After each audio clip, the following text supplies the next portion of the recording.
Tripura Football Association Annual General Meeting Klaizaka Shangrong Shalo Apandring Bising 2025-26 round Bisin report na tayo sajak hakogla Ashlin Pandamazaka Tripura Football Association Asofang Pranab Sarkar Tangphang Amit Chaudhary Tamphang Yaksu Krishna Bodab Sarkar Asofang Yaksu Amit Devna Committee nite Kobanadam Rao সেই সাধারণ সভায় গত সাধারণ সভার যে minor ছিল সেটাকে approve করা হবে কনফার্মেশন তারপর অ্যানুয়াল রিপোর্ট সেটা পেশ করা হবে সেটার উপরে আলোচনা করে সেটা গৃহীত হবে তারপর আমাদের অ্যানুয়াল যে অ্যাকাউন্টস সেই অ্যাকাউন্টসের স্টেটমেন্টও এখানে দেওয়া হবে অডিটেড অ্যাকাউন্টস সেটাকে কনসিডারেশনের জন্য পেশ করা হবে তার পরবর্তী সময় এই আগামী বছরের আমাদের অ্যাকাউন্টসের জন্য অডিটার ঠিক করা হবে এই হচ্ছে মূলত আজকের অ্যানুয়াল জেনারেল মিটিংয়ে আমাদের এজেন্ডা তার পাশাপাশি আমরা একটা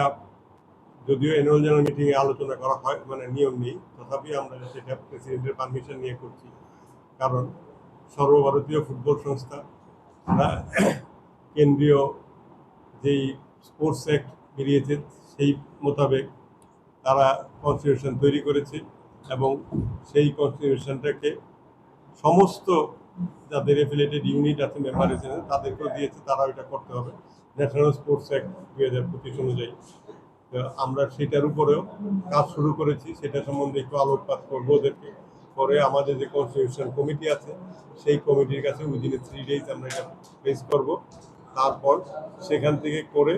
আমরা এটা অল ইন্ডিয়া ফুটবল ফেডারেশনকে পাঠাবো যাতে এটা তাদের ভিউজ আমাদেরকে দেয় সো দ্যাট আমরা উইদিন দি 10th অক্টোবর আমরা এটা পাবলিশ করতে পারি